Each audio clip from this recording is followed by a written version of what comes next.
얼마 전에 대장 내시경을 했습니다. 저는 일반 내시경으로 하는데 용종이야 가끔 봤는데 검은 반점이 있어가지고 깜짝 놀랐습니다. 검사 전에 놀라고 검사 중에 그렇고 그 다음에 이제 조직 검사를 해서 결과를 보자고 하더라고요. 그래서 집에 와서 찾아보니까 뭐 그 흑색 증이 있고 흑색 종이 있고 그러던데 아무튼 대장에 검은 점이 있는 것은 안 좋은 확률이 높더라고요. 의사도 당시에 말하더라고요. 이거 안 좋은 수가 많은데 괜찮은 수도 있으니까 걱정은 말라고. 그러나 조직 검사는 해봐야 한다고. 그래서 한 일주일간 불안에 떨었습니다. 결국은 용종 떼는 거는 장차 암으로 발전할 거라고 하는데 검은 반점 그거는 다행히 악성이 아니라고 하더라고요. 하지만 한 2, 3년 만에 이번에도 6년 반, 한 5년에 한 번씩 하라고 하는 걸 좀 미뤄서 갔는데 이제 2, 3년에 한 번씩 하는 게 좋겠다고.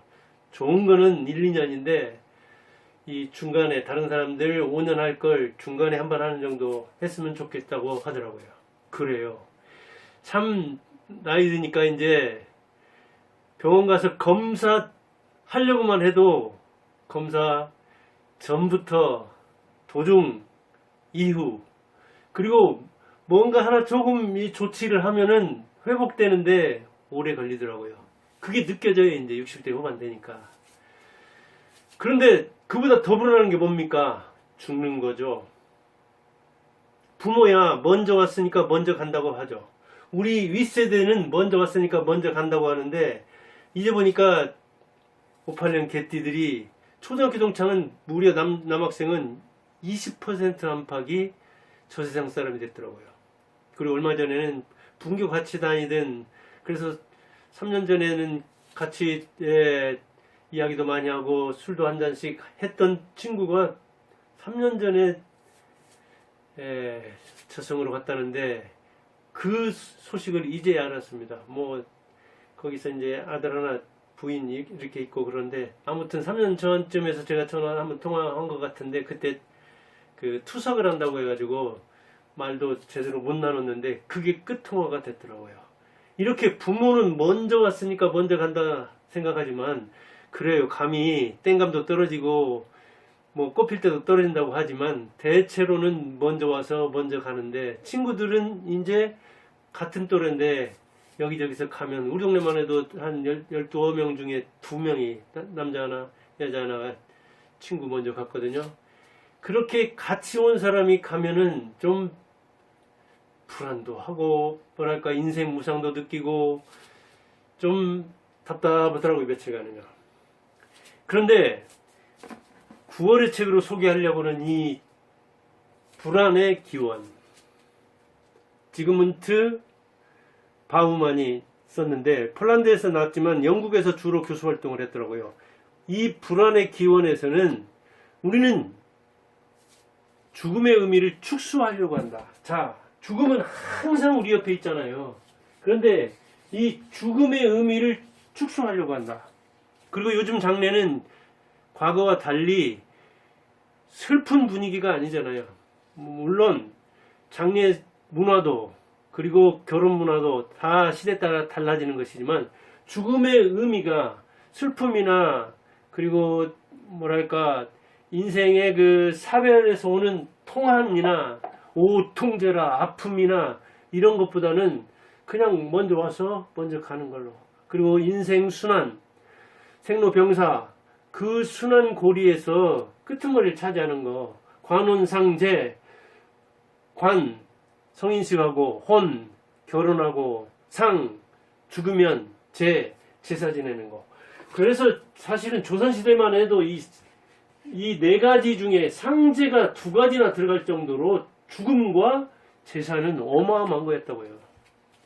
어디서 그 장례식장에서 웃음소리가 나고 장례식장에서 호상이란 말이 나오고 장례식장에서 상주가 어찌 보면 잠을 자고 조선시대에 3년상을 치른다고 심요살이도 하는 2년, 만 2년을 심요살이도 하던 그 시대에 비하면은 요즘은 죽음을 축소하려고 하는 거죠.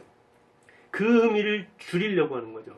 이거는 불안으로부터 벗어나려고 하는 불안 감소책, 불안 탈피책인 것이기도 하죠. 이렇게 우리는 죽음의 의미를 축소하는 시대에 살고 있는데 그것은 불안으로부터 벗어나려고 하는 거다. 그만큼 죽음이라는 것은 공포다. 이 공포는 뭐냐? 불확실성, 확실하지 않은 것에 대한 두려움, 그리고 무방비 상태, 준비하지 못한 것에 대한 두려움.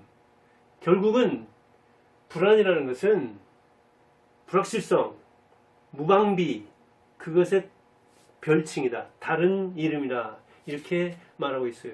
우리는 불안하기 때문에 사실 지금까지 살아남았는지 모릅니다. 미래를 모르니까, 불확실하니까 어떻게 대응할 것인가, 그리고 오늘 어떻게 준비를 해야 미래의 불안을 해소할 수 있을 것인가, 이런 머리를 쓰게 된 거죠. 그래서 비가 안 오면 안 오는 대로 대책을 세우고, 비가 많이 오면 많이 오는 대로 대책을 세우고, 불이 나면 불이 나는 대로, 병에 들면 병에 드는 대로 그 불안에서부터 벗어나고자 하는, 최고의 우리 불안을 자극하는 이 죽음의 문제도 해결하려고, 그러다 보니까 의학이 발달하고 약학이 발달하고 생리학이 발달하고 이 음식, 다른 어떤 건강을 지키는 옷, 이런 것 저런 것들이 발전한 거 아니겠습니까? 이 죽음의 문제를 그래서 다스리고 이야기하고 있습니다. 그 다음에 이야기하고 있는 게 여러 가지를 이야기하는데 여기서 지금 몇 가지만 골라 말하는 겁니다. 지금은 신용사회다. 근데 신용이라는 건 뭐냐? 신용카드에서 보듯이, 대출에서 보듯이 미래를 당겨 쓰는 것이다. 빚투라는 말이 있죠? 빚내서 투자한다. 그럼 빚내서 투자해가지고 망하려고 하는 사람 있습니까? 빚내서 투자해가지고 부도나려고 하는 사람 있습니까? 물론 악성 채무자들도 있어가지고 사기성 대출을 받아서 고의부도를 내가지고 그거를 자기 걸로 만들려고 하는 그런 사람도 있죠. 있기는 있지만 대개는 신용을 통해서 빌리고, 그리고 미래를 끌어다가 먼저 쓰는 것이고, 그것은 결국 끌어온 미래보다, 빚보다 더 많은 것을 남겨서 자기도 성공하고 사회에 기여도 하고 자식한테 좋은 일 하려고 하는 거죠. 신용이라는 건 그런 거잖아요. 그런데 이 저자는 요즘 시대는 어느 때보다도, 그 어느 때보다도 빚을 많이 지고 있다. 그런데 그만큼 미래를 낙관한다는 이야기고, 어느 때보다 빚을 통해서 이 레버리지라고 하죠. 지렛대 효과를 올리려고 하는데, 그래서 빚투를 통해서 부동산, 주식, 사업, 인간관계, 정치, 이런 것을 빚을 얻어다가 이렇게 하는 수가 많잖아요. 그런데 그게 그대로 됩니까? 뜻대로? 예, 주식 투자 빚내가지고 하면 거의 망하죠. 부동산도 자기 집 사면서 빚 없는 사람 없잖아요. 빚을 내기는 하지만 부동산 투자도 성공 확률이 옛날에 비해서 지금은 떨어지더라고요. 뭐 건물주가 조물주에 있다고 하는데, 조물주에 있는 건물주들이 요즘 상가 같은 거 잘못 받은 사람은 떨어져 죽게 생겼더라고요. 그리고 뭐 빌라라든가 아니면 펜션이라든가 아니면 그 지식산업센터든가요, 옛날 그 공장형 아파트형 공장이든가요, 이런저런 다양한 부동산이 있는데, 그런 다양한 부동산을 분양받아서 옛날에 성공 확률이 60, 70%라 하면은 지금 떨어져서 한 40, 50% 정도? 아무튼 부동산 투자도 잘못하면 저 같은 이 노인들이 부동산 투자해서 거기서 따박따박 나오는 돈으로 노후연금 삼으려다가 눈물을, 불안에 휩싸여서 잠을 못 이루는 그런 사람들이 의외로 많습니다. 왜? 빚을 너무 얻어가지고, 신용을 너무 끌었어가지고, 그렇게 해서 신용불량자 되고, 그리고 때로는 파산하고, 때로는 부도가 나고, 때로는 빚도 상속하는 거잖아요. 빚도 상속이 되는데 그 상속을 빨리 포기하지 않으면 자녀한테 아니면 다른 이 친인척한테 넘어갑니다. 이런 신용사회에 살고 있는데 우리는 빚을 너무 많이 끌어쓰고 있다. 미래를 너무 낙관하는 측면이 있다. 그리고 미래를 너무 낙관했다가 자기를 너무나 과신했다가 빚 못 갚으면 어떻게 된다? 불안에 빠져 죽는 거죠. 불안에 휩싸이게 되는 거죠. 그런 시대에 살고 있다. 그런 이야기를 하고 있어요. 그런데 어디에서 이렇게 희망 종이를 딱 주고 사람들한테 당신이 원하는 게 뭔가 이렇게 써보라고 했대요. 이 그 벽에다라든가 어디가 뭐 이거 관광지 같은 데 가면 그렇게 쓰라는 거 있잖아요. 그래서 당신이 가장 바라는 게 뭡니까 하고 쓰라고 해서 조사를 해보니까 어디 책에서인가 읽었는데 여기 이거 군산이라고 하는 것 같아요. 제가 사는 게 전주 군산. 근데 거기에 그 어떤 박물관, 역사 박물관이던가 그 옆에 이렇게 희망 벽서 있어가지고 거기다 쓰라고 하니까 그걸 조사해 보니까 뭐가 제일 많았다? 돈이 돈. 제일 많이 쓴 게 돈. 근데 돈도 어느 정도 벌게 해달라. 좀 신용이 있어야죠. 자기가 벌고 싶은 게 아니라 내가 이재용의 정의선의 부인이 된다든가 아니면 그 아들이 된다든가 그 뭐가 돼가지고 재벌이 되겠다 하는 것보다도 재벌 2세가 되겠다는 참 재벌이 돼야죠. 왜? 재벌 되려면 창업주 되려면 힘드니까. 그래서 그런지 최다 용어가 돈인데 재벌처럼 돈을 벌게 해달라는 그게 아니라 재벌의 누구 되게 즉 노력은 안 하고 횡재를 바라는 거죠. 재벌 2세를 바라는 거예요. 재벌 부인을 바라는 거예요.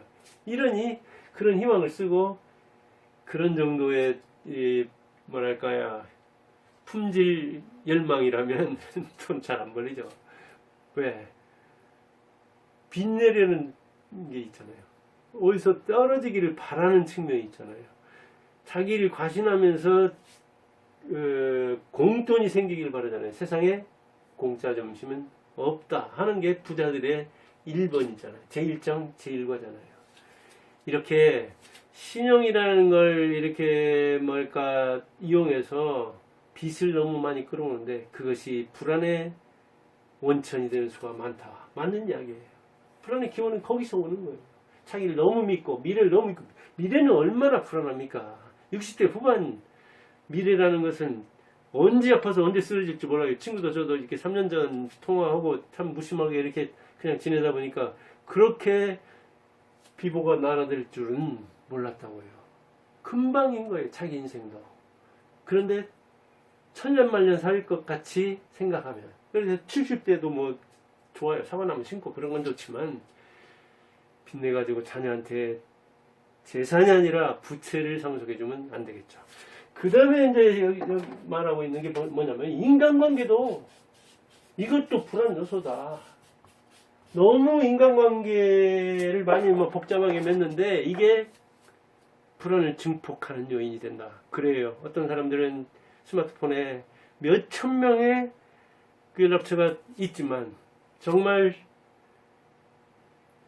마음을 나눌 만한 그냥 언제라도 전화해가지고 술 한잔 같이 마실 만한 사람이 있는가?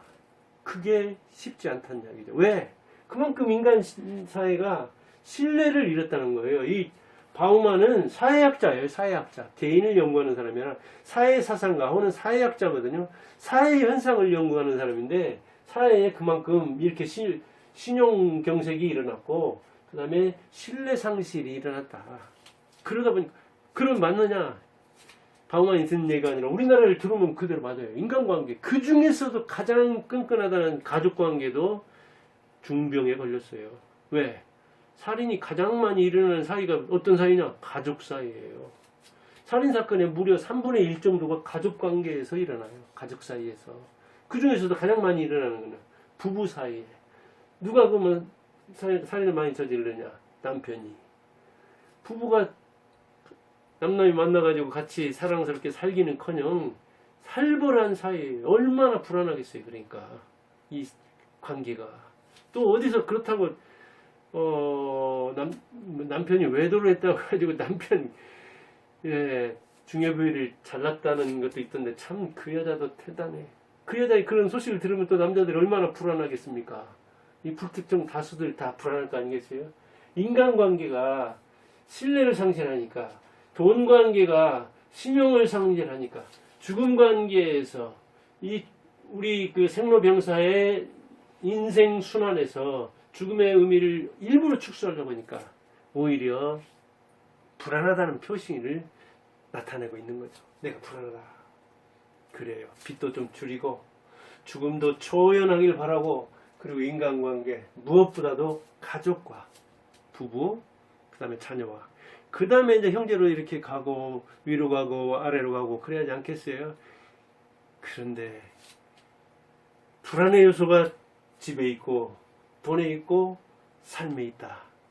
그런 이야기를 하고 있는 겁니다. 이건 제가 좀 윤색을 해가지고 이야기한 거고, 예시 같은 건 제가 끌어온 측면도 있는데, 그 나머지도 여러 가지 이야기를 하고 있습니다. 여러분들 9월 1일인데, 자, 이제 3분의 2가 지나가고 3분의 1이 남았어요.